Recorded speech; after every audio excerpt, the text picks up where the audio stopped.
que o nosso evento está sendo transmitido pelo YouTube no canal do Centro Espírita Jorge Niemeyer. Nós temos a certeza que vai ser uma noite de muita nutrição espiritual. Então, eu vou, nesse instante, pedir a Regina Copelo para que ela leia a nossa página de abertura.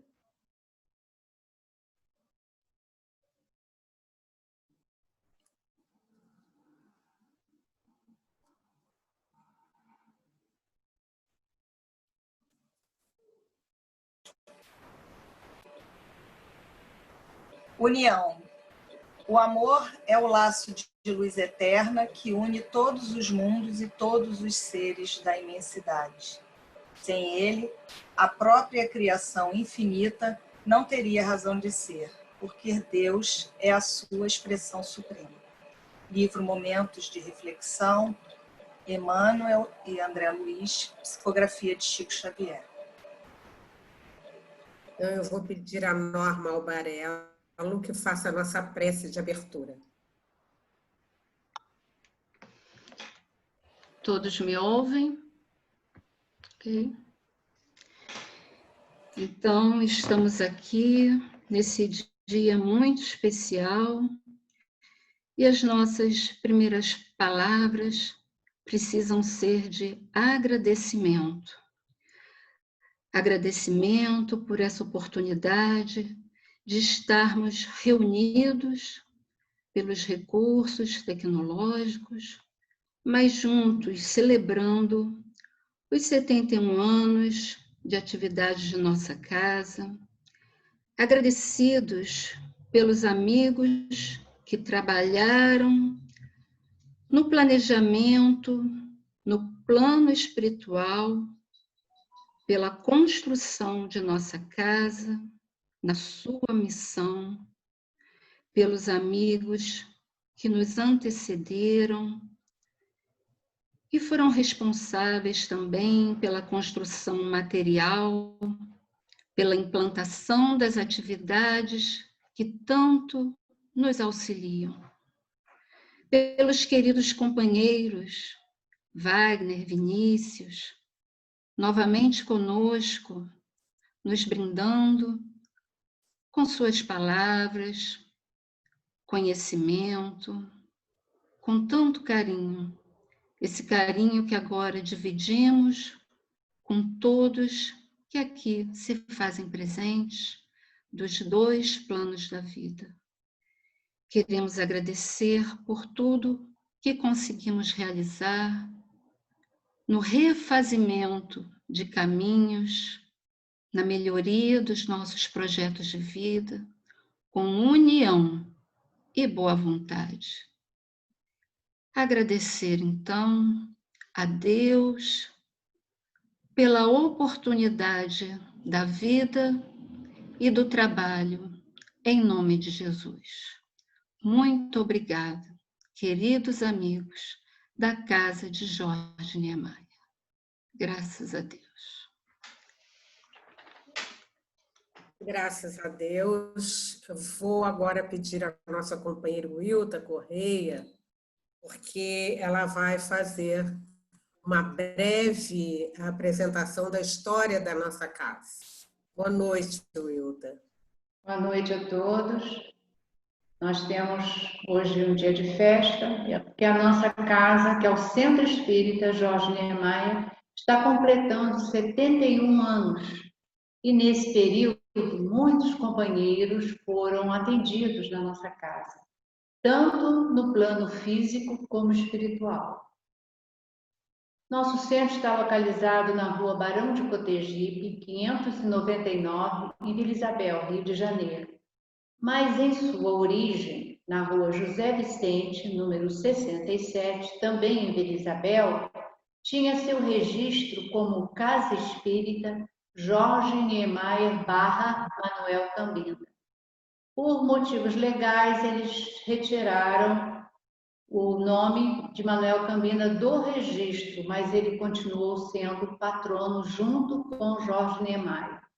O nosso atual prédio foi inicialmente alugado e em 1966 ele foi adquirido com a ajuda de vários companheiros através de campanhas para aquisição da casa própria.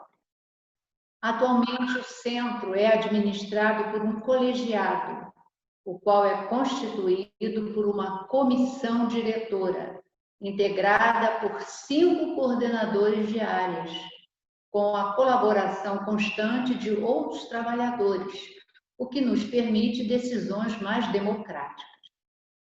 Como diretores espirituais, nós contamos com a valiosa ajuda de Jorge Niemeyer, Manuel Cambina, Irmã Margarida, Irmão Jacó e Irmã Noêmia. Sobre Jorge Niemeyer, nós sabemos que ele foi mascate em Jerusalém, no tempo em que Jesus esteve aqui na Terra. O seu primeiro encontro com o Mestre foi num dia em que hoje nós chamamos o Domingo de Ramos. E foi daí, desse contato com Jesus, que ele começou a sua trajetória como cristão.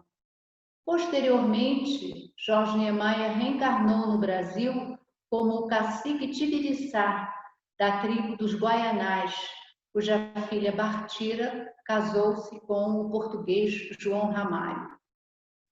O Jorge Niemeyer, como cacique Tibiriçá, teve uma importante função junto com os jesuítas na construção da cidade de São Paulo. E em nossa casa, quando ele se apresenta, ele tem sempre a característica de um chefe guerreiro. Ele é um índio muito alto. Quem o vê, os médiuns videntes, dizem que ele é um índio muito bonito, majestoso, de grande estatura. Está sempre presente em nossa casa. Sobre Manuel Cambinda, nós sabemos que ele foi médico na Índia e, posteriormente, em terras brasileiras, renasceu como escravo. Foi exatamente nesse período em que ele teve o seu maior desenvolvimento, em que ele alcançou mais espiritualidade. Hoje em dia, ele se apresenta em nossa casa como um preto velho, sempre carregando o seu bastão. Sobre a irmã Margarida, ela é a dirigente espiritual da reunião pública de quinta-feira. Foi irmã de caridade na Espanha e, segundo Divaldo Franco, é um espírito de grande luminosidade. Ela dirige uma equipe de enfermeiros e eles se apresentam com uniformes de cor verde. Irmão Jacó, conhecido de todos, ele dispensa qualquer apresentação específica, mas tem sido de grande valia para nós através dos seus conselhos, toda vez que é solicitado. A irmã Noêmia, diferentemente dos outros diretores espirituais, ela não tem assim uma história específica, mas é que sentimentalmente é que mais está ligada a nós, porque na década de 70 ela era frequentadora da nossa casa. Inclusive participou de diretorias na casa. O seu nome, Noêmia das Mercês, é encontrado em várias atas de reunião como a responsável pela criação do enxoval do recém-nascido. E atualmente ela coordena da espiritualidade todo o trabalho relacionado com os bazares beneficentes da casa. Então, no dia de hoje, mais do que nunca, nós queremos reafirmar a nossa gratidão a esta casa que nos acolheu e que nos dá oportunidade de trabalho. E nós trabalhamos com tanto amor, fazemos isso com tanta gratidão e carinho, que nós nos consideramos realmente como uma família Jorge Niemeyer. É assim que nós nos identificamos, a família Jorge Niemeyer. E você, companheiro, que ainda não faz parte dessa família, fica aqui o convite para se juntar a nós. Seja bem-vindo. A gente vai pedir, então, nesse instante, a Márcia para colocar um pequeno vídeo, né? Singelas lembranças.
A gente tem vontade de aplaudir daqui, né? Muito lindo, né? Esses instantes muito lindos, né? Muito lindo mesmo, né? Bom, minha gente, a partir de agora, a gente vai, então, tratar do nosso encontro propriamente dito. A gente vai ter como tema um olhar sobre o momento presente. Então, nossos dois amigos queridos já estão. Então, como é que vai acontecer, né? Nós vamos dar 30 minutos de exposição para cada um deles e depois, então, haverá um momento de perguntas, né? Durante a exposição, se vocês tiverem perguntas, vocês, por favor, utilizem o chat, não é? Do Zoom, e no YouTube também. Vai ter alguém recolhendo as perguntas e depois Márcia irá desenvolver essa parte, não é? Então, eu quero, né, nesse instante, passar a palavra ao Vinícius Lara.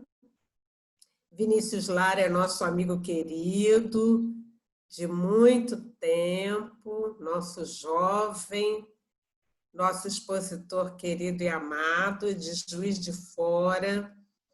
Ele é da Sociedade Espírita Primavera, que a gente também conhece e a gente gosta muito. Então, Vinícius, boa noite, o nosso abraço, e nós estamos, então, ansiosos por ouvir você. Boa noite. Boa noite, minhas amigas e meus amigos. É com muita alegria que a gente participa desse momento de aniversário do Centro Espírita Jorge Niemeyer, que é uma casa dentre aquelas que a gente considera uma casa nossa fora de Juiz de Fora, fora aqui da nossa cidade, do nosso trabalho, os lugares onde a gente encontra corações que se ligam aos nossos pelas mesmas frequências, corações encarnados e corações desencarnados. Portanto, é uma alegria grande pensar que eu continuo com um rosto muito parecido, mas talvez a primeira vez que eu tenha estado aí já se vão 8 anos, talvez um pouco mais. E isso mostra que os vínculos do afeto são sempre vínculos duradouros, quando são genuínos, quando são honestos. Quando nós começamos a elaborar as ideias em torno desse momento, eu me lembro de um pequeno livro que foi publicado pelo Centro Espírita Leon Denis, e, se eu não me engano, foi no ano de 2019 ou 2018, é uma coletânea de textos inéditos de Denis, que foi reunida e traduzida para o português com o título Um Olhar sobre o Tempo Presente.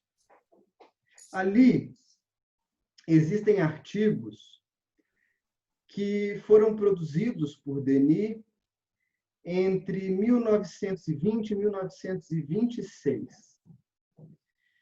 Denis desencarna em 1927. Então, ele, com muita autoridade, ele termina por fazer uma revisão de uma série de princípios, e quando eu digo revisão aqui, eu não estou me referindo a uma conceituação nova, nem a uma correção. Ele repassa os princípios fundantes do Espiritismo, mas tendo diante dos olhos o tempo que ele vivia. E o tempo que ele vivia não era dos melhores. O mundo recém tinha saído do primeiro conflito mundial, não sabia, mas em pouco tempo, em menos de uma década, ou quase isso, ele entraria nas tensões que dariam origem à Segunda Grande Guerra Mundial. movimentos totalitários de diversas procedências vinham ascendendo na escala política e, no campo da prática espiritual, também se lidava com uma série de aparentes fracassos, seja do espiritismo, seja da religião convencional, tradicional, naquilo que toca à produção de sentidos para as pessoas. No período que Denis escrevia, há, de fato, um questionamento do homem frente à religião, frente a uma noção de Deus, que poderia permitir que uma crise tão grande, com tantas mortes e tanto desespero, tivesse acontecido. Se nós observamos o espectro do espiritualismo e do espiritismo, a década de 20, ela é cravejada de falsos médiums que são desmascarados em público. Uma figura famosa, a do mágico Harry Houdini, vai se dedicar a desmascarar médiums nas suas apresentações. Juntando-se a isso, um crescimento de grupos esotéricos que se valiam ali de alguns princípios espíritas, mas, na verdade, misturavam sabedorias de diversos lugares num caldeirão amorfo de práticas. Bem, não era muito fácil pensar numa prática espiritual naquele período. Depois da Segunda Grande Guerra, o que nós vemos é que esses fatores eles vão se acirrar ainda mais. De modo que a pergunta que talvez se fizesse naquele momento era: qual o sentido de nós praticarmos qualquer religião ou qualquer filosofia de consequências religiosas em meio a um mundo que parece, a todo momento, provar para nós que de duas uma: ou Deus não existe, ou ele existe e desistiu da gente. Nós vivemos hoje um século de distância da década de 20. E, num momento crucial para a nossa humanidade, como o de agora, nós estamos, ou deveríamos estar, no isolamento social, em meio a uma pandemia que só foi vista nessas proporções na ocasião da gripe espanhola. Pelo mundo inteiro, nós acompanhamos pela tela da TV, do celular, das redes sociais, uma série de desmandos praticados em nome da política, em nome da ordem social, em nome da igualdade. 100 anos nos separam da década de 1920. Mas não é de se espantar que hoje também nós escutemos essa pergunta aqui e ali, ou façamos essa pergunta para nós mesmos no momento em que as coisas parecem não ir muito bem. Qual o sentido de uma prática espiritual hoje? Bem, as pessoas que são mais idealistas, elas podem dizer assim: é exatamente porque o mundo está tão complicado que nós precisamos de prática espiritual. É exatamente porque nós vivemos uma crise de valores, uma crise de destinos, que nós temos que focar nossa atenção no ensino do Evangelho, que nós temos que prestar atenção no Espiritismo. Mas essa resposta, ela talvez se aproxime muito mais de uma resposta movida pelo ímpeto da paixão do que de uma consideração feita pelo sentido da prática espiritual em si.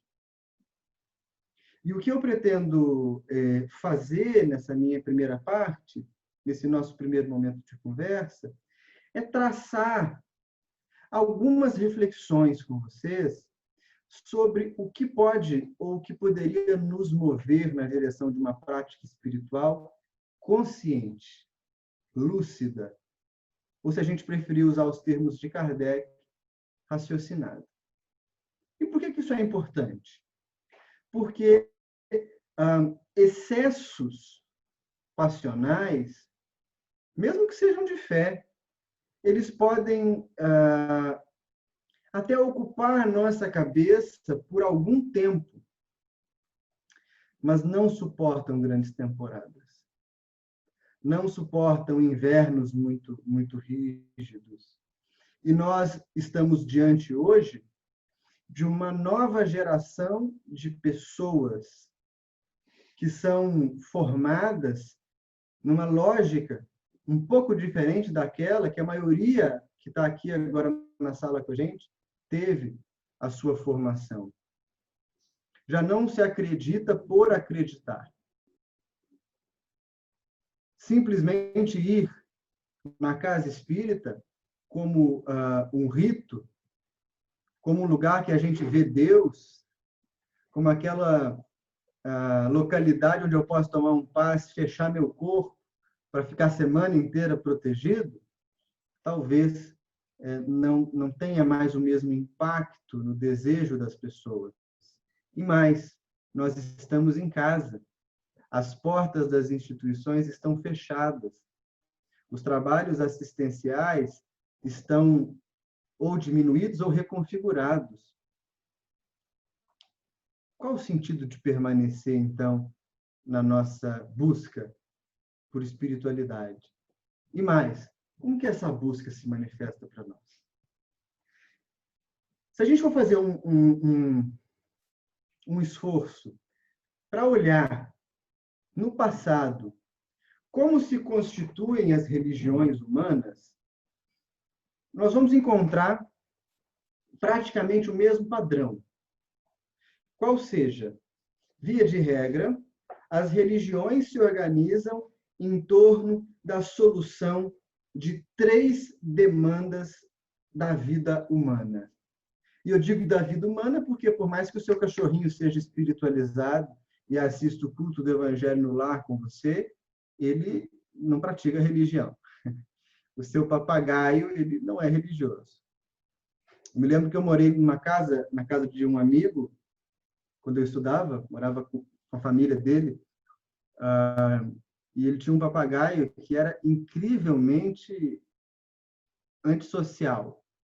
Aquele papagaio que bicava se chegasse perto, enfim. O único momento que o animal ficava dócil era no culto no lar. A gente começava a fazer o culto, ele enfiava a cabecinha dentro da asa, dormia, a gente podia fazer carinho nele. Fora isso, era perigoso perder um pedaço do dedo, né? Mas esse papagaio não era religioso. Quais são essas 3 questões que o pensamento religioso tenta solucionar? Primeiro, ele visa levar ao homem um afastamento dos terrores da vida natural. Hoje o mundo está domesticado para nós, ou aparentemente domesticado. Mas imagina nós olharmos para 300, 500, 800 anos no passado e vivemos uma realidade onde não havia luz elétrica, nós não suspeitávamos da existência dos seres microscópicos e, portanto, éramos sujeitos a uma forma de vida muito mais aterrorizante do que a que a gente tem hoje. A religião consegue oferecer, pelos seus discursos, algumas vacinas contra esse terror da vida natural. A segunda proposição religiosa quase sempre vai tratar da noção de destino dos seus praticantes. Então, ela vai ensinar caminhos para o seu praticante para que ele possa se reconciliar com essa sua vida, com essa sua trajetória, que nem sempre é uma trajetória feliz, né? Então, a religião vai ensinar para o praticante como fazer as pazes com o seu próprio destino, que pode ser cruel. Talvez a gente não tenha muita dimensão do que isso signifique para a maioria de nós que estamos aqui e que gozamos de uma vida relativamente tranquila. Casa, trabalho, família, minimamente organizados. Mas esse discurso de reconciliação tem um papel muito grande para aquelas pessoas que renascem nesse mundo numa condição de vulnerabilidade assustadora. E, por fim, a religião ela vai sempre buscar um caminho no seu discurso para compensar os seus praticantes numa vida futura pelos seus sofrimentos de agora. Daí nós temos 3 aspectos genéricos das estruturas religiosas: superar os desafios da natureza, lidar com um destino que pode ser cruel e a promessa de uma realidade futura capaz de suplantar os desafios dessa realidade de agora. Se a gente quiser resumir essas 3 coisas num aspecto só, nós podemos dizer que em todos os tempos, em todos os lugares, as religiões, elas oferecem para os seres humanos uma maneira de lidar com a sua sensação de desamparo. Desamparados, nós buscamos a figura de Deus. Buscamos a figura do sagrado. E essa figura do sagrado funciona para uma maioria muito, muito grande das pessoas com aquela figura do pai bondoso mesmo. Do pai que protege o filho pequeno, do pai que é para onde o filho corre quando está com medo, do pai que é sempre generoso. Jesus nos apresenta com um avanço de entendimento incomum para o seu tempo essa figura de Deus Pai. Até então, nós vivíamos diante de um Senhor dos exércitos. E o Cristo faz essa inserção de um conceito que é incrivelmente revolucionário. Deus é uma figura agora de amor na linguagem do Cristo. Ele se preocupa com seus filhos. No entanto, se nós temos afinidade com o pensamento espírita, se vamos olhar para essa estrutura que é genérica das religiões tradicionais, nós precisamos assumir um pouco de coragem e talvez perceber que no mundo em que a gente vive, marcado por tanto sofrimento, um sofrimento que parece escalar, essas coisas aqui não são suficientes. Não são suficientes. O Espiritismo dá conta do problema? Creio que sim. Mas para isso a gente precisa se aproximar do Espiritismo. A gente precisa fazer as pazes com o conhecimento espírita e entender Espiritismo. E não esse tanto de coisa que tem por aí que leva o nome Espiritismo. A turma pensa assim, tem espírito? Tem. Tem médium? Tem. Tem transe? Tem. Espiritismo.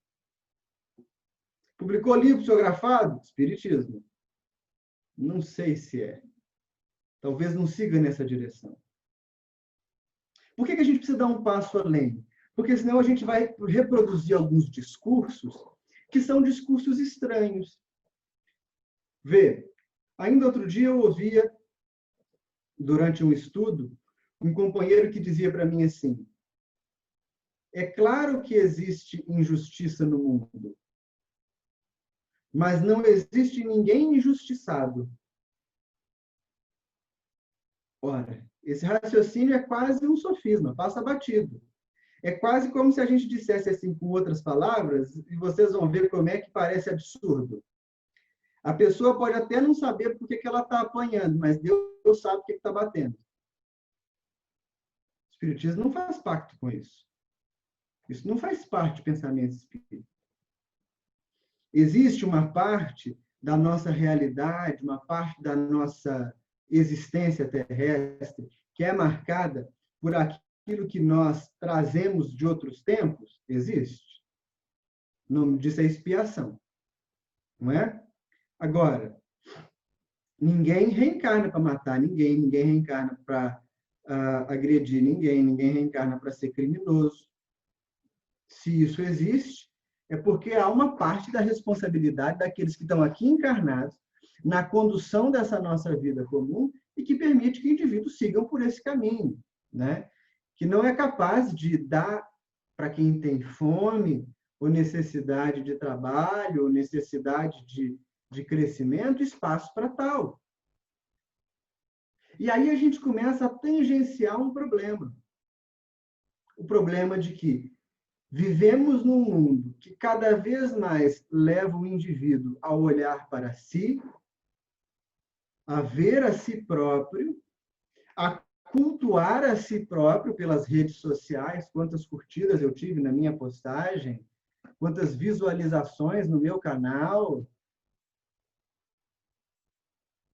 Mas a prática espiritual ela é essencialmente uma prática coletiva. Quando eu entro no campo da prática espiritual pelo viés do exclusivismo, eu começo a legitimar esses discursos. Eu começo a achar que o mundo todo está assim, na verdade, porque a turma desagradou Deus, Deus mandou o Covid mesmo, porque ele estava enjoado da gente, não tinha mais jeito, e ele falou, agora eu vou limpar a Terra, eu vou apertar o botão de reset, igual a gente aperta no computador, e nós vamos fazer uma limpeza. Nós começamos a justificar o destino de uma forma que é cruel. E aí, nessa forma de justificativa cruel do destino, a religião, se ela não é compreendida, ela não dá conta da gente olhar para o lado, da gente ligar o noticiário e ser bombardeado com tantas notícias incômodas. Alguns companheiros, algumas companheiras vão seguir um caminho que é um pouco diferente, mas que ainda está aqui nesse tripé da religião tradicional. Talvez não vão se apegar na proteção contra a natureza, nesse sentido o espiritismo ele é muito racional. Talvez nem vão se edificar ou se concentrar na lógica da explicação de um destino, mas vão apostar todas as fichas da sua prática espiritual numa vida futura. Dizendo, bem, eu devo ter feito muita coisa ruim, eu devo ter feito muita coisa errada, eu agora estou vivendo essas experiências de dor, de angústia, de prova, mas eu vou passar por elas com muita humildade, porque na vida futura eu vou para nosso lar. Na vida futura eu vou para a colônia.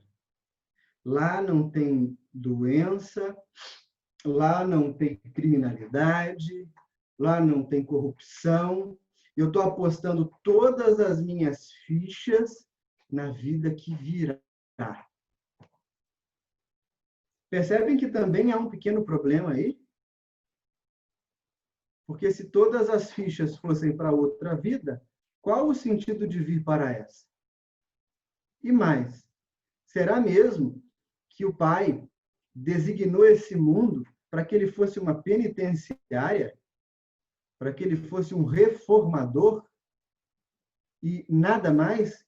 Portanto, nós não temos condição de construir por aqui uma vida compartilhada que gere benefício suficiente para todos os seres? Se esse tripé é o tripé sobre o qual se apoiam as religiões de maneira geral, o que nós podemos dizer é que esses argumentos, ou essa tentativa de argumentação, não é mais suficiente para o tempo que a gente vive. Não cola. E aí, se para ser religião nós tivermos de fazer no Espiritismo um encolhimento do campo de pensamento, de reflexão, de entendimento da filosofia dos Espíritos e do Evangelho de Jesus, o Espiritismo não é uma religião tradicional. E não pode ser. Então, o que é o Espiritismo? Allan Kardec, em O que é o Espiritismo, uma obra fininha, fantástica, vai definir, logo no início do texto, o Espiritismo é a ciência que estuda a natureza, a origem e o destino dos espíritos, bem como suas relações com o mundo corporal. Se nós insistirmos em inserir o Espiritismo dentro da formatação convencional de uma religião comum, nós não vamos entender Espiritismo. E rapidamente ele vai perder o sentido de ser. O que nós observamos nas casas espíritas? Um esvaziamento. As pessoas buscam as instituições para tratamentos pelos passes, para tratamentos espirituais, pela desobsessão, mas elas não conseguem ser atraídas pelo discurso espírita. Por quê? Porque o discurso vem se tornando cada vez mais engessado. E aí, num tempo em que parece que Deus tirou férias, por que eu vou querer ouvir falar de Deus? Por que eu vou querer ouvir falar de mundo espiritual? Por que eu vou continuar fazendo todo esse esforço, me deslocando na grande cidade depois de um dia cheio, depois de muito trabalho, cansado, família, filhos? Por quê?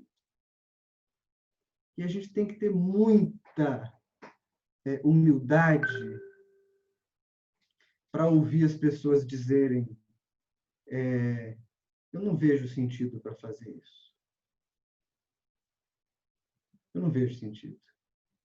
Mas como solucionar o problema? Voltando o nosso olhar para o Espiritismo. Quando a gente se dedica a essa definição de Kardec, a ciência que estuda a natureza, a origem e o destino dos espíritos e a sua relação com o mundo corporal, nós encontramos uma chave, uma primeira chave. Qual é o sentido da prática espiritual? Transformar homens em santos? Não. Mas produzir no seu campo de experiência indivíduos que sejam capazes de compreender e de se relacionar com outros indivíduos, que são os espíritos. Nós que apostamos todas as fichas num futuro que não nos pertence, perdemos a massa, o material mais fecundo da prática espiritual, que é a reflexão sobre o momento presente, as circunstâncias presentes e as necessidades presentes do ser humano. Essa pandemia nos colocou diante das nossas angústias mais profundas. Contemplar essas angústias, compreender essas angústias, conhecer o ser humano, talvez seja a prática espiritual mais sublime. Então, quando alguém nos pergunta qual é o sentido de praticar religião hoje, por que você se mantém? As pessoas encontram com a gente, às vezes, em meios intelectuais, em outros espaços de formação, na universidade, e falam: mas você não pensa que talvez existam outros caminhos? A religião não te parece muito ultrapassada? E a resposta que a gente oferece é, bem, talvez essa religião tradicional, que quer enxergar o homem como uma criança pequena e Deus como aquele pai que aceita tudo, talvez essa já tenha perdido o ritmo da história. Mas não é isso que o Espiritismo propõe. Não é isso. O que os Espíritos nos conduzem a fazer é um movimento de reconhecimento da condição humana, de valorização das potencialidades humanas e de supressão daquilo de infeliz, de triste, de desnecessário que nós, como seres humanos, criamos em nosso redor. Então, ante a pergunta, você faz estudos, você pratica espiritismo, você busca a casa espírita, porque você acredita que tem um nosso lar te esperando, porque você acha que vai mudar seu destino, porque os guias vão te livrar de uma prova? Não. O sentido mais radical da prática espiritual é: pratico a minha religião, porque ela me ensina sobre os espíritos. Eu sou espírito. E é na relação com outros, como eu, que eu posso me tornar melhor. Para mim e para o mundo que me envolve. Essa é a nossa primeira rodada de fala. Depois a gente continua, se houverem perguntas. Passo agora para o nosso amigo Vaguinho. Seja bem-vindo. Obrigado, Vinícius. Então, a gente está agora apresentando a vocês, né, o nosso companheiro Wagner Gomes da Paixão, que é lá de Mário Campos, né, em Minas Gerais, do Grupo Espírita da Bênção. Boa noite, Wagner.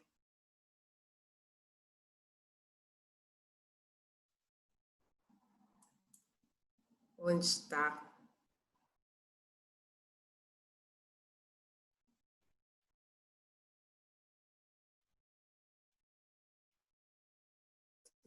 Está me ouvindo agora? Isso, agora sim, querido. Ah, vocês tinham desativado aí.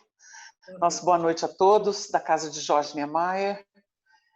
A gratidão por ter convidado para que a gente pudesse participar dessa festa de 71 anos, uma instituição valorosa do Rio de Janeiro.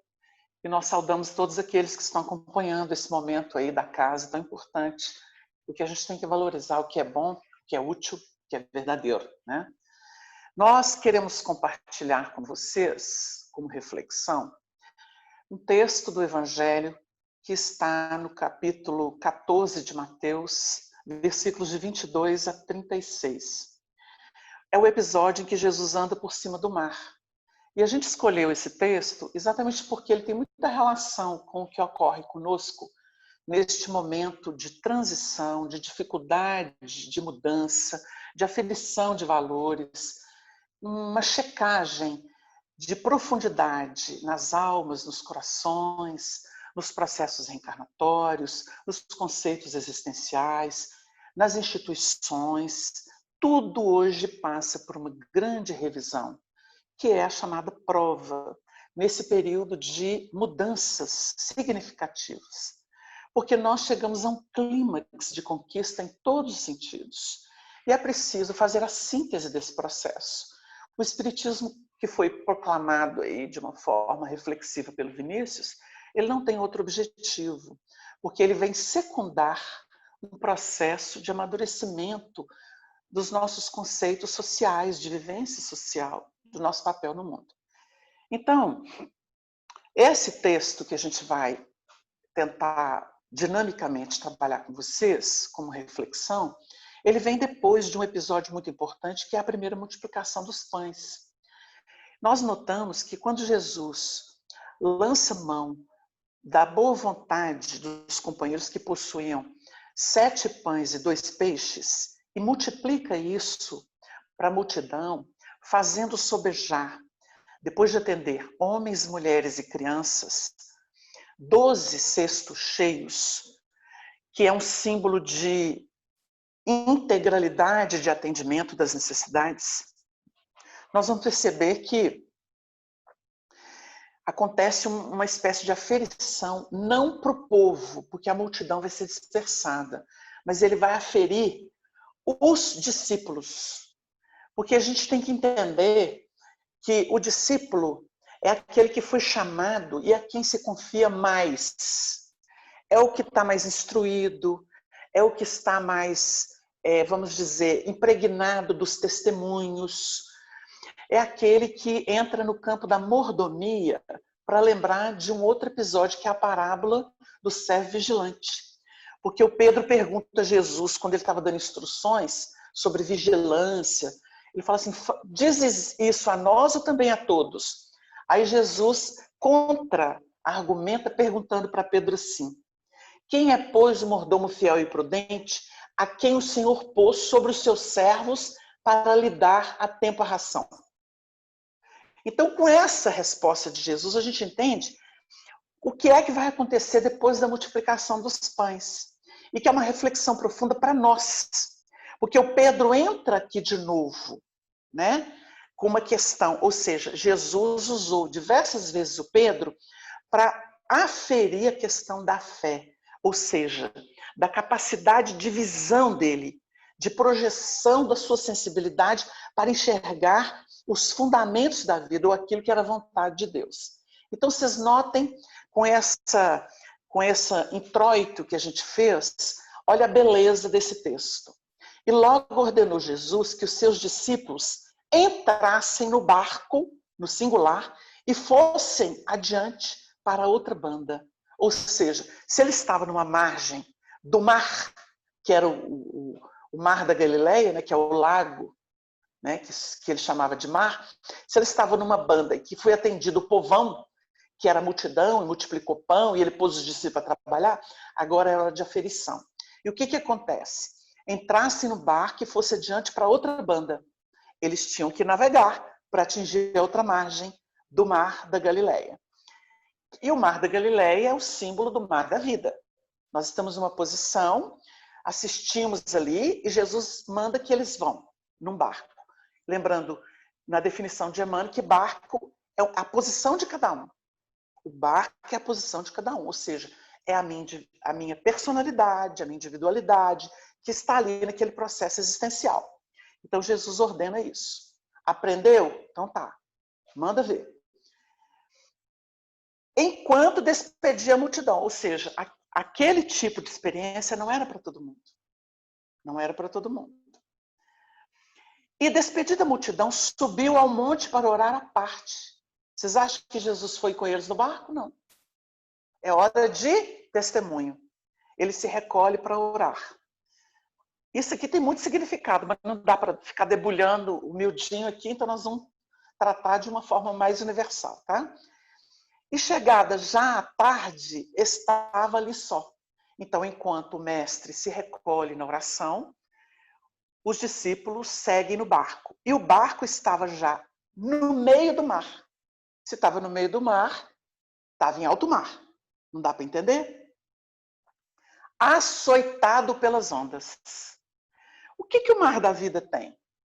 O Vinícius falou aí antes de que as pessoas utilizam religião, muitas vezes, como álibi, como capa protetora, mas não é um processo de transformação essencial, não é? Muitas vezes a gente prefere ficar discutindo questões, se tem extraterrestre vindo visitar a Terra, porque o Chico contou isso para uma pessoa, mas não tem testemunho, não tem prova de nada disso, ou seja, desfigurando o assunto. É muito mais fácil discutir isso do que estudar com Allan Kardec, não é não? O Vinícius tocou no ponto nevrálgico. Então a gente prefere dizer que o Emmanuel está reencarnado, que a Joana de Anjos vai reencarnar não sei em que ano. Não é a fofoca espiritual que é mais interessante? Que homem que domina o mundo dos espíritos? Que homem que domina? Em 71, o Chico explicou para Herculano Pires, num programa de rádio em São Paulo, que até aquele momento os espíritos nunca confirmaram a reencarnação de Allan Kardec. Nem no Brasil, nem fora do Brasil. Mas a gente prefere entrar para o partido e dizer que o próprio Chico era o Kardec. Então ele é um médium mentiroso, não é? Porque o Chico, em público, para Herculano Pires, que é o melhor método que já mediu Kardec, perguntando sobre a volta de Kardec. Não, os espíritos nunca confirmaram essa volta. A gente prefere o jogo das palavras, as vaidades das afirmações humanas. Isso chama-se fofoca humana, intriga humana. E a gente fica nisso, ao invés de estudar o conteúdo da obra espírita, que é o que nos interessa para a nossa transformação. Então, olha o que é a aferição. Se Jesus estava à parte, o barco estava açoitado pelas ondas. Não é hora de prova? Eu pergunto para vocês assim, essa especulação que o povo fica em torno de Chico, endeusando Chico, que ele não precisa disso, ele ralou, suou e chorou para poder evoluir, para atingir o progresso que ele precisava. Ele precisa que a gente fique incensando ele, idolatrando ele, criando sistema em torno dele, criando religião em cima dele? Não é uma vergonha isso que a gente está fazendo no movimento espírita? Deturpando a obra kardeciana que custou tão caro para chegar no mundo. E nós não temos nem como emoldurar isso aqui agora. Custou tão caro. Chico Xavier teve que dar sua vida, ele não teve direito de ser humano para poder justificar e não macular a obra dos espíritos. E a gente quer enfeitá-lo, que nem um pavão, dizendo tanta bobagem de confidência dele que não pode ser comprovada? Será que é isso? Então o barco está no meio do mar e o vento açoitando. O vento, a gente sabe que é sugestão. Não é processo obsessivo? Vem o medo, vem o pavor. Vocês vão ver isso aqui acontecer no texto. Presta atenção. Porque o vento era contrário. Açoitado pelas ondas, porque o vento era contrário. À noite, em alto mar, açoitado pelo vento, e o vento era contrário. Não parece nosso movimento espírita hoje? Isso aqui é um retrato do movimento espírita. Nós estamos num barco, que é a nossa condição existencial de espíritas, em alto mar, transição, porque nós estamos saindo de uma margem para ir para outra, em alta transição, sacudidos por informações duvidosas, sacudidos por depoimentos tendenciosos, passionais, idólatras, e nós estamos gostando. Tem um monte de falso Cristo e falso profeta cantando isso aqui no nosso ouvido. E a gente fica, ora, com medo. Olha, eu vou dar um exemplo para vocês. Tem elemento aí dizendo, em depoimento, que o Chico contou só para ele, que quase foi abduzido num carro que estava o doutor Elias. Esperou o doutor Elias morrer para não poder testemunhar. Não é isso? É o que depreende-se. Se foi verdade, esperou o camarada que seria a prova do negócio, ia ser abduzido por um ET. Aí o Emmanuel deu um jeito e ele levou uma vaca no lugar. Não é coisa para rir? Não é coisa para rir? Pois é, o vento está contrário. E tem um monte de gente embarcando nisso. Que Chico agora é ufólogo. Chico agora fala de ET. O Chico, em vários depoimentos, diz que os extraterrestres são os espíritos que sempre se comunicaram com ele e que ele sempre conviveu com eles. Tudo que está fora da Terra é extraterrestre. E eles têm tecnologia. Para que ficar criando sistema? Dando aso para a interpretação do homem sobre OVNIs. Isso é uma das coisas. Porque tem gente que inventou a reencarnação no mundo espiritual, não foi? E inventou a reencarnação de um monte de gente famosa.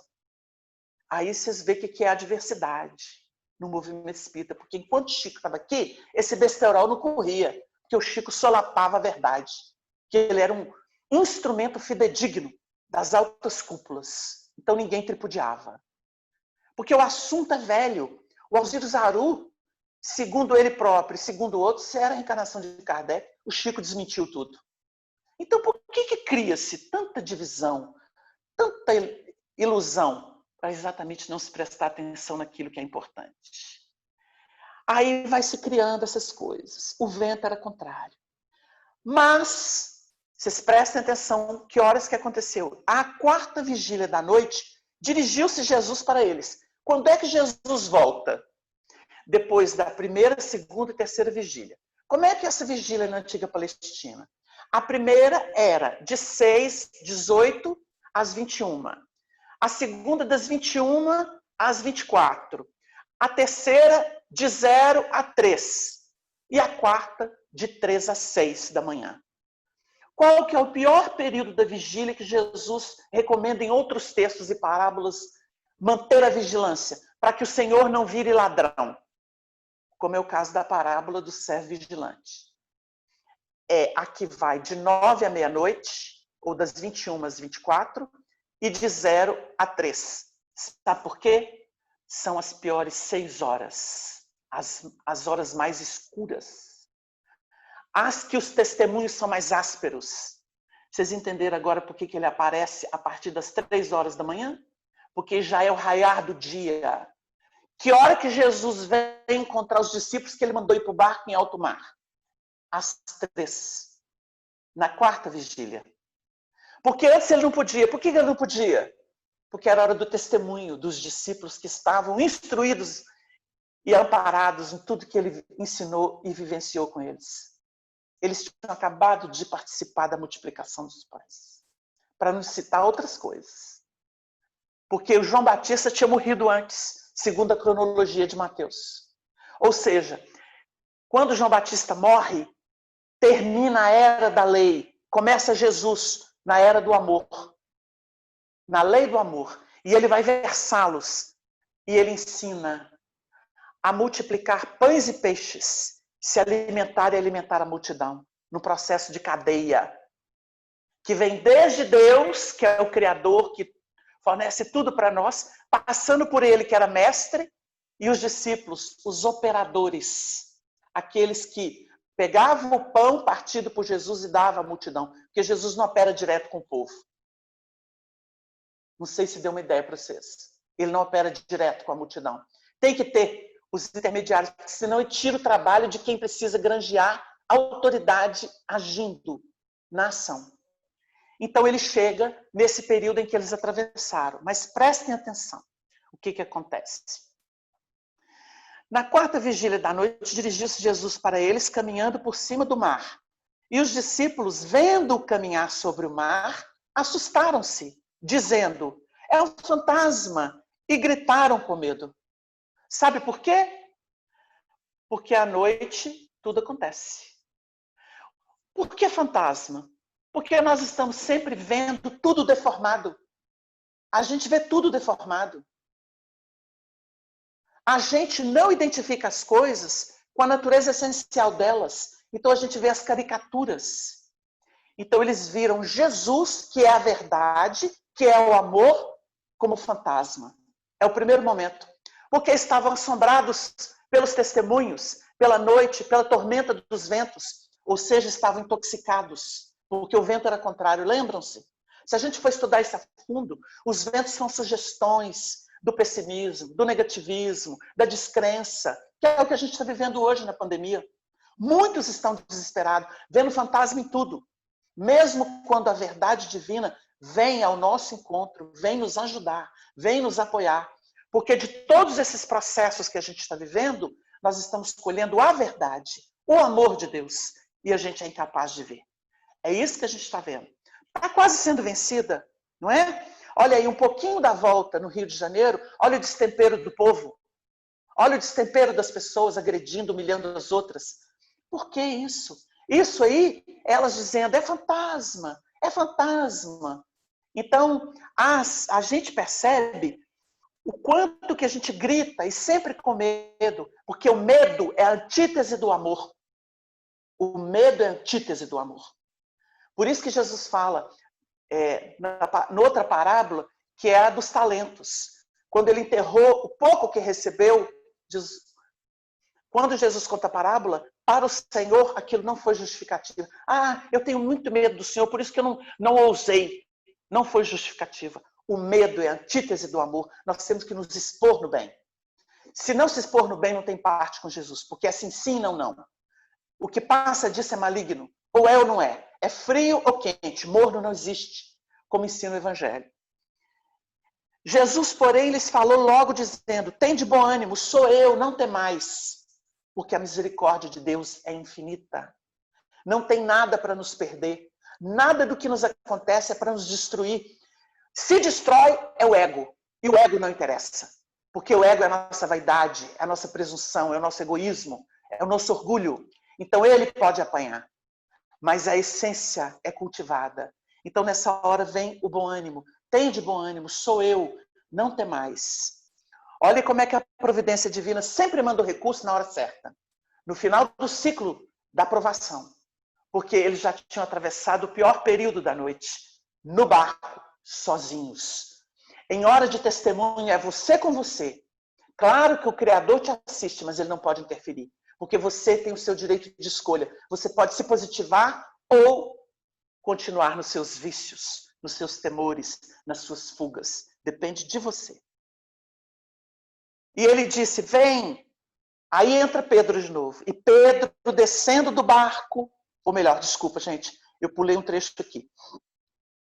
E respondendo-lhe, Pedro disse, Senhor, se és tu, manda-me ir ter contigo por cima das águas. A gente vê que Pedro foi testado na fé em diversas circunstâncias. Em diversas. Desde a profecia de que ele negaria Jesus 3 vezes antes do cantar do galo, lembram-se?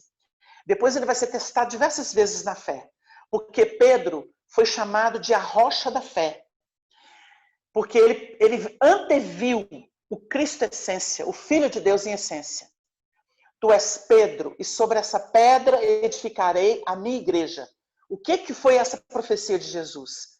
Porque Pedro conseguiu, não através do sangue, mas através de uma transcendência, ele identifica o Cristo, o Filho do Deus vivo.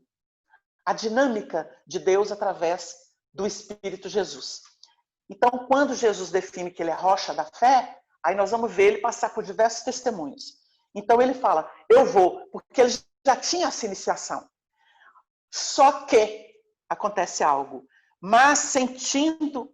E ele disse, vem. E Pedro, descendo do barco, andou sobre as águas para ir ter com Jesus. O Pedro se lançou à empreitada, né? Como é que é isso em sentido figurado?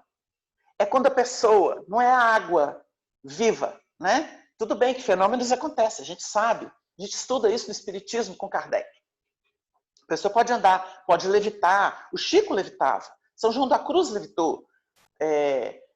Teresa d'Ávila levitou. E a gente viu o Daniel Douglas Home levitar numa cadeira amarrado, sair de um prédio, voltar por outra janela. Todo mundo viu isso. Tá, tudo bem, pode se levitar, pode andar sobre as águas. Jesus tinha poder sobre isso, que ele dominava a matéria. Mas, espiritualmente, é quando você sai do problema e anda sobre ele, em novas bases. Andar sobre as águas significa caminhar por sobre os problemas que já não te pegam e te engolem de roldão. Você é o administrador deles. Como que Kardec deu esse testemunho? No livro Obras Póstumas, ele explica que aprendeu com os espíritos a equacionar os problemas aparentemente insolúveis, abstraindo-se deles e se colocando acima da humanidade. Ele fez esse exercício. E de cima ele consegue ver o conjunto. Não o problema, mas o conjunto dos fatores que propõem o problema. E ele os estuda de cima. E aí, quando ele volta com discernimento e com sentimento nobre para equacionar o drama. Isso é andar sobre as águas, para a gente ter uma ideia rápida. Mas, continuando, o Pedro começou a andar sobre as águas e ter com Jesus, mas sentindo o vento forte. O vento de novo, né? O vento não vem como sugestão? Vem. O vento é o espírito soprando, ou as incertezas do passado, ou as nossas amarras do passado, ou os condicionamentos que a gente tem. E aí vai por aí. O vento forte, por que o vento era forte? Porque ele estava mais ligado ao vento que soprava do que propriamente ao Cristo que ele buscava. Está vendo como é que a nossa fé é bruxuleante? Está vendo como é que a gente tem dificuldade? Teve medo, ao medo de novo. O medo nos enterra. A gente não faz muita coisa por medo. Quantas coisas a gente enterra no inconsciente e se bloqueia, e cria recalque, e se esconde, e procura álibi por medo. por medo de enfrentar uma bobagem qualquer. E faz daquilo um verdadeiro fantasma, né? Como é o caso aqui. E teve medo. E começando a ir para o fundo, porque a gente não afunda, quando você desequilibra, quando vem o medo, vem insegurança, aquilo não cresce? Claro. Os espíritos explicam, quando falo de livre-arbítrio, o seguinte: primeiro, a criatura prefere não ir. E ela, como que, segue a sua tendência infeliz. E ela passa a ser secundada pelos espíritos inferiores, que estão na condição dela ou abaixo. Mas nunca antes de a pessoa querer. Nunca. É preciso que a gente diga isso. Não é o espírito que te levou a fazer isso, não. Sua tendência te levou. E a partir daí você foi secundado pelos espíritos inferiores. Ponto doutrinário para a gente estudar e meditar. Começou a ir para o fundo. Clamou dizendo: Senhor, salva-me. O Pedro ainda teve humildade de fazer isso. E quem não tem? Suicida, mata alguém, rouba alguém, deserta da vida, abandona a família. E aí vai. Ou se destempera, né? De alguma forma. E logo Jesus, estendendo a mão, segurou-o e disse-lhe: homem de pouca fé, por que duvidaste? Olha a pergunta de Jesus. Não é mordomo? Já não está instruído? Não estudou doutrina? Não estuda evangelho? Não tem aí tarefa no centro? Por que você ainda duvida? Por que você ainda treme? Por que você ainda se refugia no medo? Por que você volta para trás? Por que você afunda nesse mar? Nesse lodo? Nessa água? Por que você ouve sugestão de obsessor? E aí vai. Isso aqui é para a gente entender. Então prestem atenção. Jesus é sempre misericórdia. Se você clama, ele sempre atende. Porque é a onipresença de Deus. Isso é a onipresença de Deus. Porque a verdade é Deus. O resto é sua ilusão. Mas você prefere refugiar nela. E aí você acha que tudo é maior do que você aguenta. Que tudo é pior do que podia ser. E aí vem o negativismo, o pessimismo. E quantos subiram para o barco? E quando subiram ele e Pedro para o barco, acalmou o vento. Por quê? Porque quando Jesus entra no barco, ele salva todo mundo. Porque você pode considerar que Pedro era uma individualidade forte, ou uma personalidade forte, mas tem os outros discípulos. Você tem eles dentro de você. Porque cada discípulo representa uma tribo daquelas 12 em que se subdividiram o povo de Israel. Aquilo é a humanidade inteira, são os caracteres que existem na humanidade. Você tem todos. A gente tem que trabalhar em todas as áreas. Você tem todos eles em resumo dentro de você. Então, quando você entra num barco que tem todos eles, você já está trabalhando o discipulado, que é exatamente se tornando mordomo. Você já tem estrutura para dar o salto de qualidade, que é isso que Jesus está propondo aqui, quando aborda esse texto, quando esse texto é revelado, né, para a gente. Então, aproximando-se os que estavam no barco, vocês viram que Jesus acalmou o vento. Não tem mais dúvida, porque chegou o superior naquilo que ainda era duvidoso. Chegou algo de natureza superior. Entenderam por que a gente tem que estudar doutrina e evangelho? Porque nós não temos isso ainda não. O Honório Abreu, de tão grata memória, falava assim nas reuniões públicas dele: você sabe por que nós estamos estudando evangelho e doutrina aqui? Porque a gente ainda não tem isso na alma. Porque se a gente tivesse, a gente estava operando no mundo sem precisar de estudar. Deu uma ideia? Ou seja, a gente já seria virtuoso. Ver o evangelho seria só relembrar. Mas como a gente ainda está se iniciando na coisa, nós temos essa dúvida do discipulado. Por isso que é diferente discípulo de apóstolo. Apóstolo vive, discípulo aprende. Essa é a diferença. Porque eles só se tornam discípulos depois do Pentecostes, que vem as línguas de fogo. Eles saem para executar. Aí cada um vai se gastar de alguma forma, né? Mas todos vão ter um final assim bem doloroso, porque é o testemunho. O apostolado é testemunho, o discipulado é aprendizado. E quantos subiram para o barco, então aproximaram-se dos que estavam no barco e adoraram-no, dizendo: és verdadeiramente o Filho de Deus. Por que eles falam isso para Jesus? Porque esse é o Filho de Deus. Ele não teme diante de nada. Porque ele tem consciência do divino.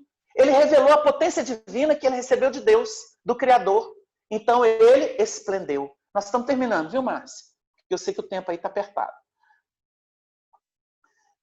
E tendo passado para outra banda, não chegou?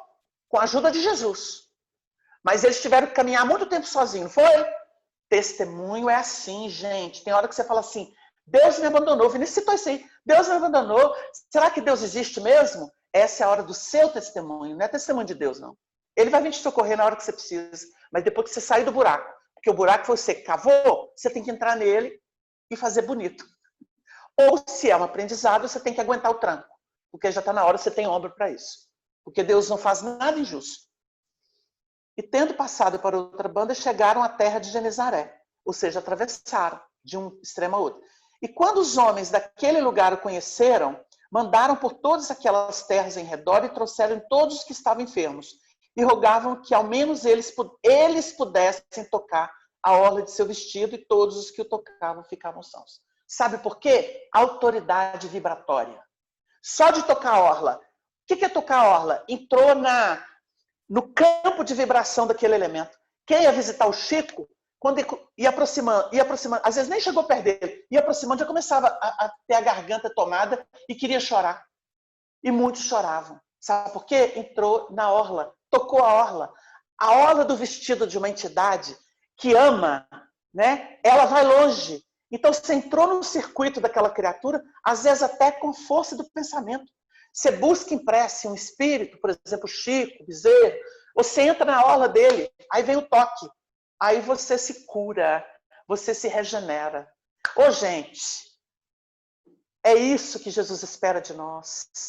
Andar sobre o mar, passar nossas provas, ciente de que Ele vela por nós. Quando Ele foi orar, Ele estava vibrando para que nós pudéssemos ter força. É a única coisa que o Espírito Superior pode fazer por nós, na hora dos nossos testemunhos. Mas é preciso que a gente caminhe sobre as águas, tenha domínio das situações. Não deixe que as situações te engulam, não deixe que a matéria te engula, que ela te consuma. Você tem que ser senhor delas.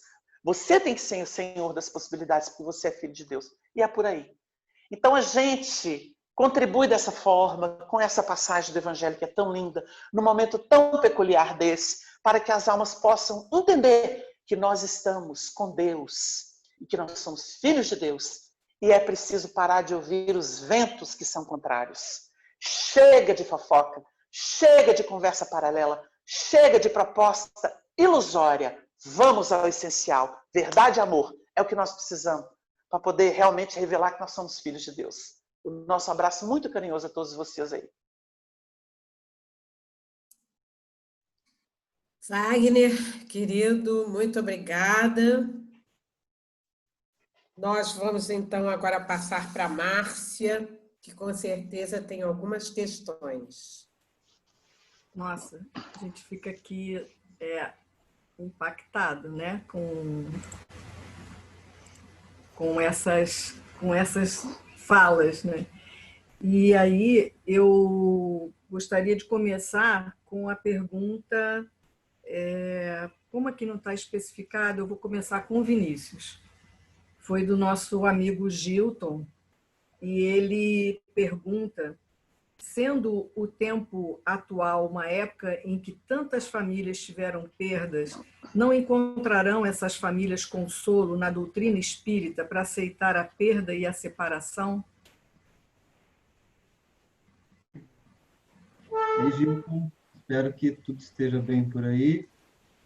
Eu acredito que a gente precise pensar de maneira ampla. E o que significa isso? A pessoa pode encontrar no Espiritismo esse consolo. O Espiritismo, ele é, de fato, uma fonte de incríveis consolos para a alma, mas a gente tem que perceber que não existe o Espiritismo descolado dos seus praticantes, né? Ou seja, os livros estão lá, mas as pessoas vão buscar consolo nas casas espíritas, nos grupos que estão acontecendo pela internet, enfim, nas diversas circunstâncias através das quais elas podem aprender sobre espiritismo. Então, eu só reverteria essa pergunta, sabe? Que as pessoas podem encontrar consolo no espiritismo, eu tenho plena convicção. A pergunta que eu me faria, e eu faço para vocês, é se nós poderíamos consolar essas pessoas. se nós poderíamos partilhar com elas essa fonte tão bacana de sabedoria, de conhecimento. E por que eu faço essa pergunta de volta? Porque o Wagner falou muito bem, né, sobre andar sobre as águas, para que a gente possa consolar as pessoas no momento de dificuldade coletiva.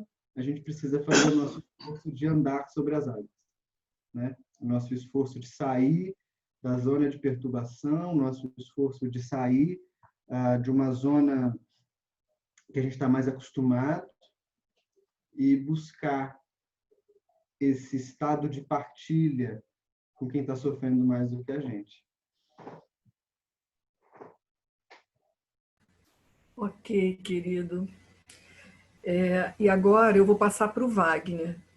Wagner, a Diva Alves, lá de Niterói, está dizendo se nós podemos considerar que estamos vivendo um período de falsos profetas diante de tantas incompreensões no meio político. Olha, a Terra nunca foi da verdade, a gente diria. Está ouvindo, Márcia? A Terra nunca foi da verdade. Tanto é que Jesus disse assim, o meu reino ainda não é deste mundo. Mas como nós tivemos várias contribuições históricas e atravessamos períodos de, vamos dizer, sublimação da Idade Média com a Renascença, com o Iluminismo, que prepararam de diversos modos a chegada do Consolador, com a contribuição primeiro de espiritualistas de renome, né? E nós tivemos então, com a chegada do Consolador, um momento muito especial de síntese da nossa cultura, do nosso entendimento filosófico, religioso, dentro de uma moldura que a gente chama de ciência, porque é uma ciência da vida espiritual, é a ciência do espírito, né? E ela, na verdade, é a causa. E por ser a causa, a gente começa, então, a ter mais certezas, a ter mais recursos. O problema é que nós gostamos de ouvir os que querem ficar no mundo, no materialismo e no ilusionismo. A gente prefere focar, eu digo isso até no nosso movimento, porque é assim, ó, você tem tantas obras de valor que te dariam uma cultura, uma fundamentação para o seu pensamento, para o seu sentimento, aí você prefere aquelas coisas água com açúcar que são meramente comerciais, ou por vaidade de quem as publica, sem nenhum critério. Então você vai, por exemplo, a gente que participa de lives, eu vou tentar mostrar o que é a prática no nosso movimento espírita.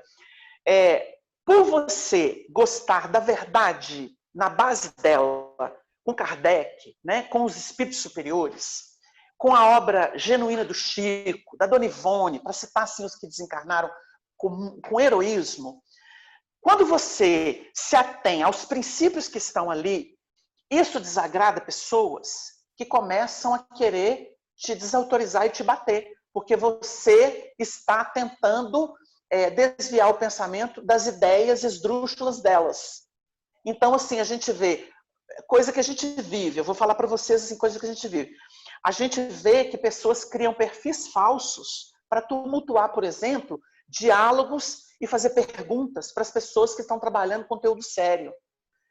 E que querem, muitas vezes, anatematizar essas pessoas porque elas têm ideias esdrúxulas que estão ganhando mídia em razão da imposição que essas pessoas fazem, deformando figuras que são respeitáveis, que deveriam ser cultivadas dentro daquela órbita espírita e cristã, mas estão deformando essas pessoas, né? Uma delas é o Chico. É muito comum qualquer um agora falar qualquer coisa do Chico, porque não tem como comprovar. Porque as pessoas falam que o Chico falou, mas cadê a comprovação disso? Cadê o histórico doutrinário sério disso? Porque o Chico não era bandido, o Chico não era mentiroso. Então, assim, você vai ver isso, tentando desfigurar as coisas. Então, por isso que eu digo que tem muito falso profeta, porque, olha, espiritismo hoje dá dinheiro, se ganha dinheiro com livros, se ganha dinheiro com palestras, se ganha dinheiro com imagens, se ganha dinheiro com YouTube. Então, virou uma disputa comercial, a ponto de Charles Kemp, que é o secretário-geral do Conselho Espírita Internacional e presidente da Federação da França, declarar que nossos congressos socorrem dinheiro, que os mais famosos expositores não ensinam espiritismo, pelo menos não para o exterior, porque eles não conseguem aprender com a sofisticação, com esse modo todo teatral e muitas vezes de popstar de nossos expositores. Isso foi uma declaração dele, foi bombástica, porque ele falou a verdade. Ele está sendo espírita, na base com Kardec. Então, o nosso movimento se deformou, porque as pessoas estão buscando autoridade, dinheiro, fama, ou sei lá o quê, mas menos a compreensão do espiritismo. E a gente teve escolas maravilhosas. O Chico nunca ficou posando de popstar. Quanto mais o povo endeusava o Chico, mais ele se mostrava cisco, para exatamente não cair nesse canto da sereia. O Chico nunca ganhou dinheiro com nenhum livro dele, nunca ganhou dinheiro com palestra pública. O Chico nunca. Ele falava que o espiritismo era para o povo. E aí você vai ver, né, o Honório Abreu que ensinava espiritismo ali no centro espírita, direto. Nunca viu isso. Você vai ver pessoas assim. Você vê um Herculano Pires, que as instituições mais famosas do país nunca adotaram, embora ele fosse kardeciano, porque elas eram rustanguistas, porque elas eram contrárias a esse pensamento kardeciano. No fundo era isso. Mas era um homem notável no seu tempo. Arnaldo Rocha, o homem do fio do bigode, um monte... O dia que o Arnaldo falou verdade para uma senhora muito famosa do movimento espírita e pôs o dedo no nariz dela sobre as bobagens que ela estava divulgando, ela foi no jornal dela e publicou uma matéria contando mentiras sobre Arnaldo Rocha. Você vê, isso é falso Cristo, falso profeta. Então é isso que a gente está falando. É preciso voltar para as bases. O vírus botou a gente dentro de casa para voltar para o simples, para aquilo que é verdadeiro e natural. E é isso que a gente precisa pensar, né?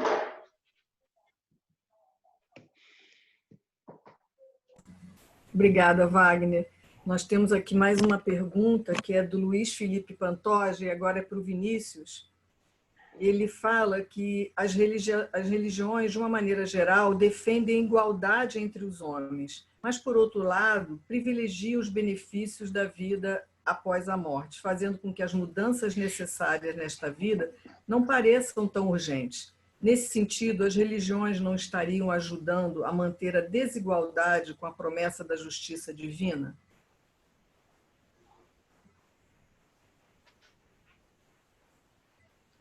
Vinícius, é com você.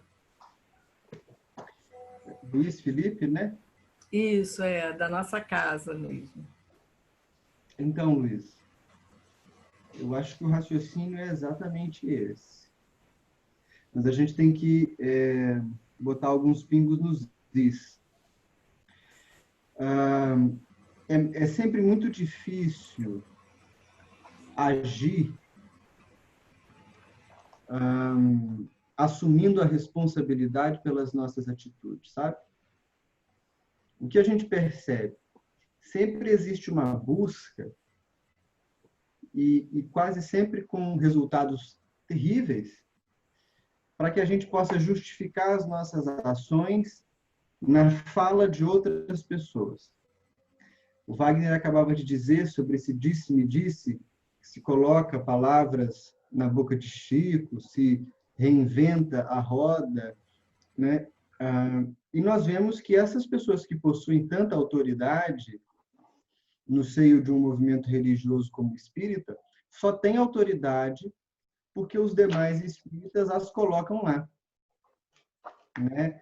Só tem reconhecimento porque as pessoas que estão estudando o espiritismo estudam isso de maneira bem, às vezes, limitada, a ponto de não perceber como existe uma flagrante contradição nos discursos das lideranças. Então, nós temos uma vantagem, ou pelo menos deveríamos ter no espiritismo. Nós não temos um órgão central que seja deliberativo, né? Ele é consultivo. Os nossos órgãos federativos, eles são sempre consultivos. O que significa isso? Eles lutam com tanta dificuldade ou com mais dificuldade que as casas espíritas para manter as suas funções. A gente vê as atividades do CERJ, que são sempre atividades com empenho de todos os membros aí do Conselho Espírita do Estado do Rio. para tentar ajudar as casas espíritas. Mas nós não temos um órgão central para onde todo o recurso vai, para onde todo o dinheiro vai, o que vai definir o que vai acontecer aqui, o que vai acontecer ali, e nós não deveríamos ter ídolos. Não deveríamos. Porque no fim dessa discussão toda, reside uma questão que é a mais difícil de se lidar diante do caminho espiritual. Os falsos líderes, usar a expressão que veio até aqui na nossa conversa, os falsos profetas, eles têm muita dificuldade de lidar com a liberdade das pessoas. O que uma casa espírita séria e um grupo de estudo sério e reflexões sérias vão levar a gente a alcançar? Autonomia. Se o seu estudo espírita não te der autonomia de pensamento, você vai só repetir clichê. Então, sim, em grande medida, a religião tem se tornado um serviçal de todos os preconceitos, de todos os comportamentos retrógrados e que apostam todas as fichas na vida futura, enquanto aqui a gente vê a miséria e a gente vê a desgraça. Nós temos muita alegria, muita honra de falar numa figura como a do Papa Francisco, né? Como a do padre Júlio Lancelotti, em São Paulo, que são figuras que, como Dom Helder Câmara tinha sido no século XX, escolheram o lado dos mais sofridos, dos desesperançosos, né, dos desvalidos, e levam o evangelho para essas pessoas. Na igreja evangélica, há hoje o pastor Henrique Vieira, se eu não me engano, que é uma alma muito comprometida com as questões da sociedade, o desequilíbrio social, né? E no espiritismo, nós temos, via de regra, líderes ultra-retrógrados, conservadores, que apoiam todo tipo de comportamento absurdo, desde produção de ração humana em São Paulo, até outras declarações que chegam a causar vergonha na gente. Então, bem, a gente precisa pensar o nosso espiritismo para que a história não tenha que ser a história cruel que vai dizer que, num momento de crise social tremenda no Brasil, os espíritas alienaram-se discutindo sexo dos anjos. Se a religião não torna você uma pessoa mais humana, se ela não torna você uma pessoa mais apta para lidar com a angústia, com a dor do teu irmão, se ela não faz com que você tire a tua aposta da vida futura e resolva fazer agora o que você pode para quem está passando por necessidade do teu lado, a religião é só uma história para você dormir. Sabe quando a criança pequena fala com a mãe e com o pai assim, ai, mãe, pai, me conta uma história para eu dormir? Aí o pai senta do lado da cama, a mãe senta do lado da cama, conta uma história e a criança dorme. Se a religião não faz de você um ser humano melhor, é só um conto de fadas que você escuta no centro, dorme tranquilo, mas não é para dormir que a gente pratica a religião. E o espiritismo tinha muito para contribuir nessa direção. Uma pena que nós temos construído um bezerro de ouro tão grande, e adorado esse bezerro por aí.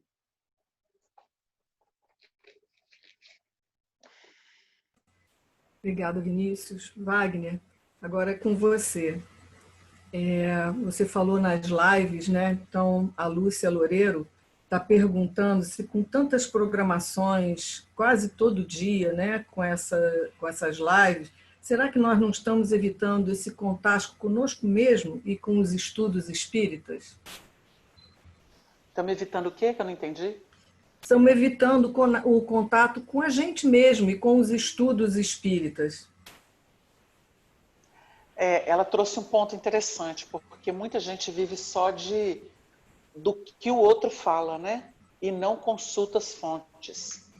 A gente participou de um movimento aí com o Honório, com o Nestor, o César Perry, que são gestores da FEB, o Honório aqui da União, eles estavam muito, vamos dizer, ocupados de um novo momento em que nós espíritas estaríamos de novo e de uma forma continuada, séria, em contato com as obras espíritas genuínas. Porque a gente vê um período muito de sínteses de apostilas e é uma preocupação que a gente volte às fontes, comece a desenvolver a satisfação de pegar o pensamento na fonte e discutir com o próprio autor, ao invés de ficar pegando excertos, né?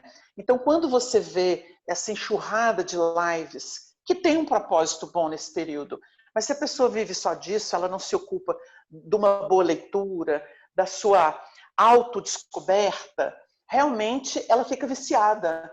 E ela fica assim, mas eu sou da turma do Divaldo, eu sou da turma do Haroldo, eu sou da turma do Alberto Almeida, eu sou da turma do Wagner, eu sou da turma do Vinícius.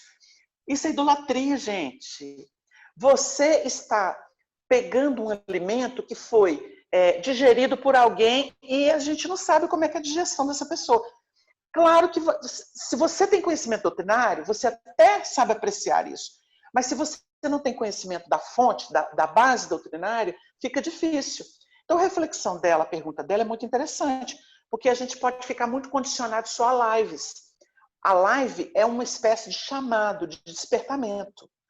Eu me lembro de quando o Chico Xavier, interpretando Emmanuel, seja com o Evangelho, seja interpretando doutrina, e fizeram uma entrevista com ele, e disseram assim, porque o Emmanuel tem feito um trabalho maravilhoso em relação ao Evangelho de Jesus, nas bases espíritas. Aí ele disse assim, o nosso benfeitor está aqui dizendo que ele é apenas um pregador de cartazes, convidando para o reino. Quando o Chico disse isso, essa frase ficou famosa, foi muito divulgada. Emmanuel, pregador de cartazes, anunciando o reino, convidando para o reino. O que ele quis dizer? Que o trabalho dele é apenas um convite para que você vá à fonte. Você entendeu? É isso que a gente diz em resposta. As lives, as palestras no Centro Espírita são convites para você conhecer a fonte.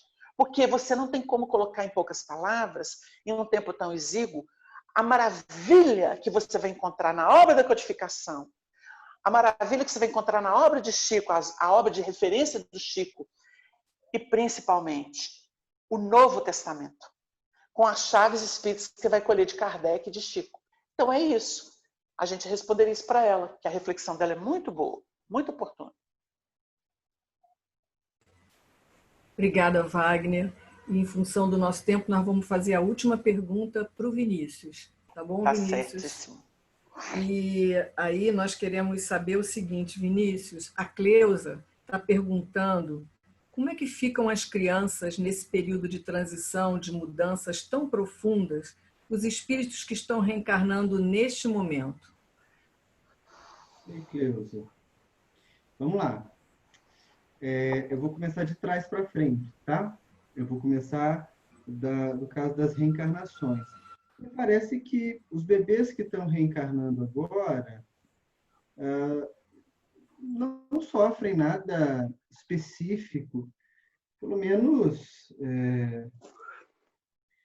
eles vão ter muito mais do que se lembrar positivamente do que negativamente, já que com essa limitação da saída de casa e do trabalho, os pais podem ficar mais com eles, as mães podem ficar mais com eles.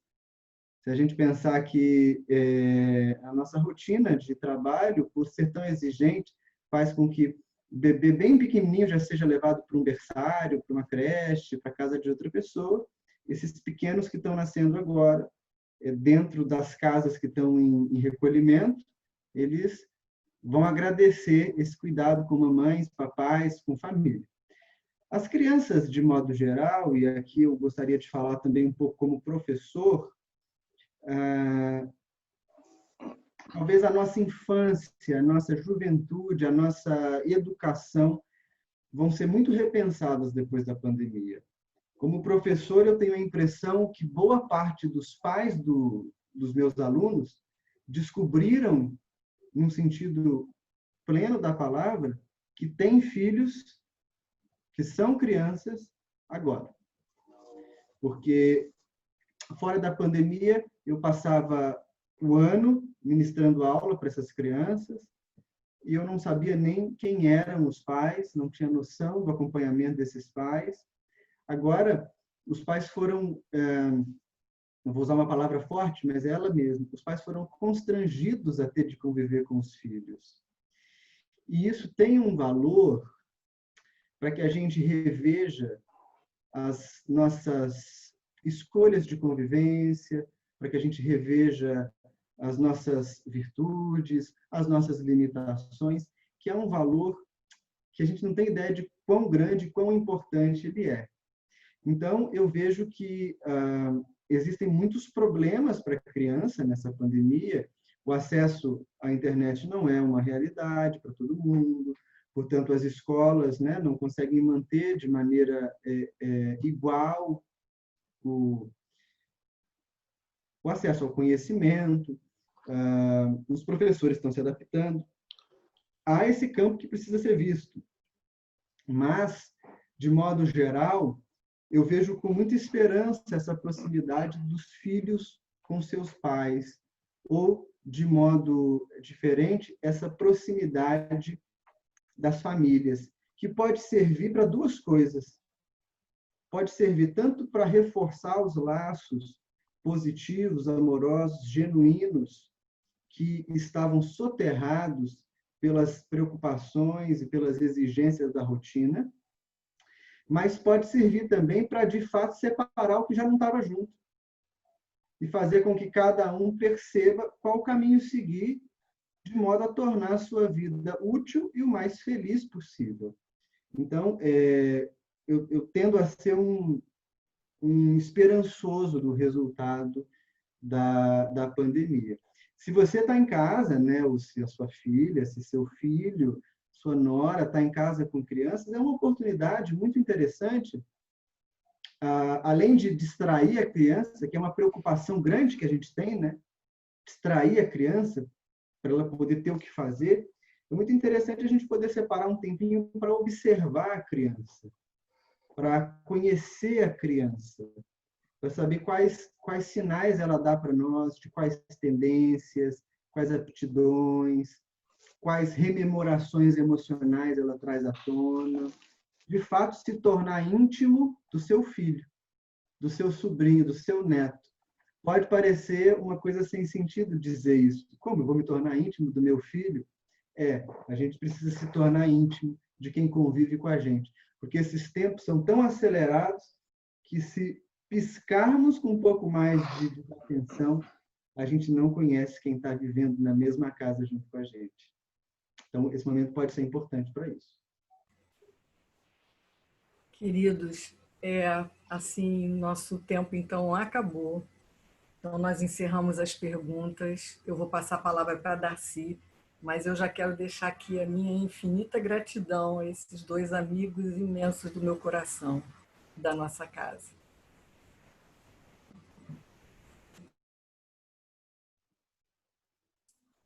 Bom, eu também, em nome do grupo, viu? Eu estou querendo agradecer. Vinícius, querido, nosso abraço dessa noite, né, que nos proporcionou tantas reflexões. Então, muito obrigado. Eu abraço aos nossos amigos lá da Sociedade Espírita Primavera. A gente também agradece ao Wagner. Olha, querido, que belas e profundas reflexões. Acho que a gente continuaria com vocês durante muito tempo, não é? Para que a gente pudesse assim rever, não é, todas essas informações e buscar o nosso caminho. Então, Wagner, querido, muito obrigada. Um beijo bem gostoso para você e para o Vinícius. Bom, minha gente, nós vamos assim nos aproximando do encerramento, né, dessa nossa noite festiva. em que a gente está agradecendo a todos vocês, aos nossos amigos que vieram de outras casas espíritas. Nós não temos, né, o livro de presença, mas sintam-se todos bem recebidos e que nós possamos, assim, ir nos encaminhando para o encerramento. Mas nós recebemos um recado hoje à tarde, eu vou então pedir para a Regina Copelo contar esse recado para a gente e depois a gente pede a Aimar para fazer nossa prece. Regina está aí? Uhum.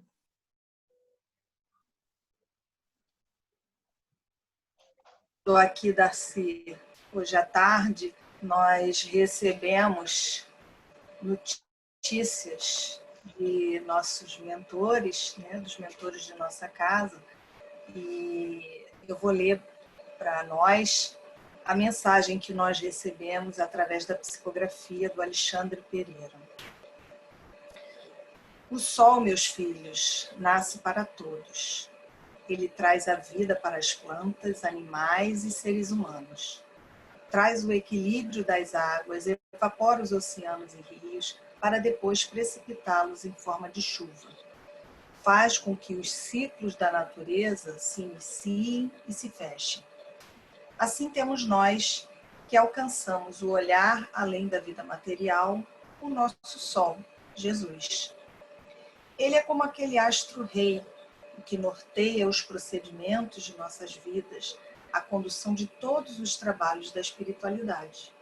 Nós, os seus tarefeiros, somos os obreiros de sua seara a cumprir o que o Senhor direciona.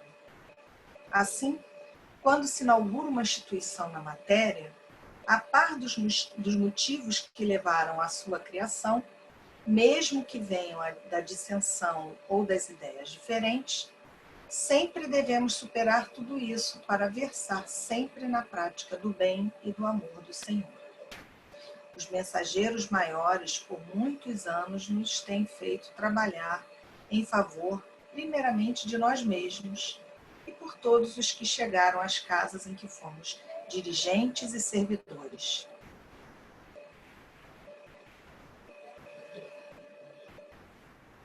Entendemos que muitos são os desafios a serem enfrentados e muitos os que já foram superados.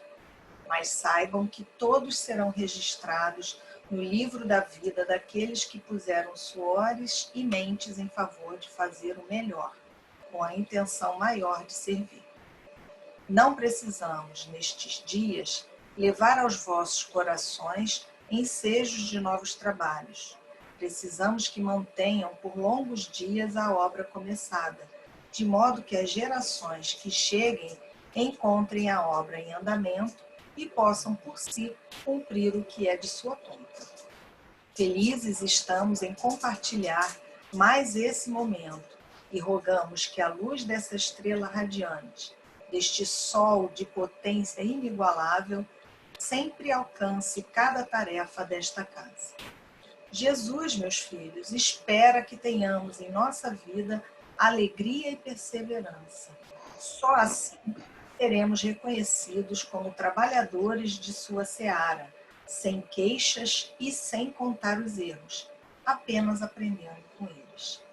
Na nossa frente vai a luz da vida, a água sagrada da Boa Nova, o Mestre que nos diz: amai-vos. Deus nos guarde em bênçãos. Seus irmãos Jorge Niemeyer, Manuel Cambina e Daniel. Essa mensagem foi recebida pelo médium Alexandre Pereira hoje à tarde.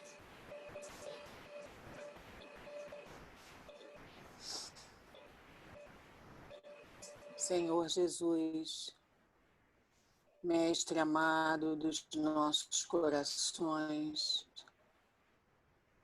bondosos benfeitores espirituais, sejam nossas palavras de emoção e muita gratidão por esses momentos que passamos, por essa casa que nos sustenta e nos abriga, e nos permite, apesar dos nossos equívocos, das nossas fragilidades, a oportunidade de trabalho, de serviço e de aprendizado. Muito somos gratos, Senhor, que no momento como esse, porque passa a terra, nós possamos aqui estar, refletindo sobre questões importantes, sobre questões para a nossa vida, como espíritos imortais que somos. Então, só podemos dizer que precisamos nos comprometer ainda mais com a causa do bem, com o trabalho com Jesus, para agradecermos tudo aquilo que recebermos, mesmo quando não pedimos, mas que a bondade e a misericórdia dos amigos espirituais de Jesus e de nosso Pai venha até nós para nos envolver em bênçãos de luz, de força, de fé e de coragem. Queremos pedir pelos nossos queridos amigos, amados do coração, Vinícius Lara e Wagner Paixão, por essa disponibilidade, por aqui estarem conosco para nos ajudar a pensar, a refletir na importância do estudo do espiritismo sério e verdadeiro, e não como aquele, às vezes, que é apregoado para as luzes dos palcos estrelados. Que as estrelas que possamos escolher sejam aquelas que vêm de Jesus, do conteúdo do seu Evangelho, que nos fará livres, libertos do mal que ainda habita em nós. Muito obrigada, Senhor, que eles recebam muitas bênçãos de luz para continuar esse trabalho de disseminação do teu Evangelho. Graças a Deus, graças a Manuel Cambinda, graças a Jorge Niemeyer, graças a Daniel, a irmã Jacó, a irmã Margarida e a todos os nossos guias e mentores que trabalham conosco e nos fornecem forças para continuarmos nesta reencarnação e sairmos daqui melhores de quando chegamos. Sê conosco, mestre amigo, e que todos que aqui estamos possamos permanecer na tua paz. Graças a Deus.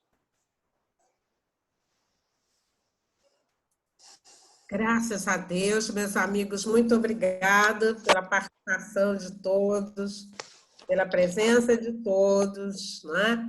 E que a gente possa, durante a noite, né, reviver esses instantes tão significativos. Boa noite, meus irmãos. Muito obrigada pela presença de vocês. Boa noite. Eu vou pedir para vocês abrirem as câmeras para a gente tirar foto. Ah, sim. Obrigada, Wagner. Obrigada, Vinícius. Deus abençoe vocês. Parabéns.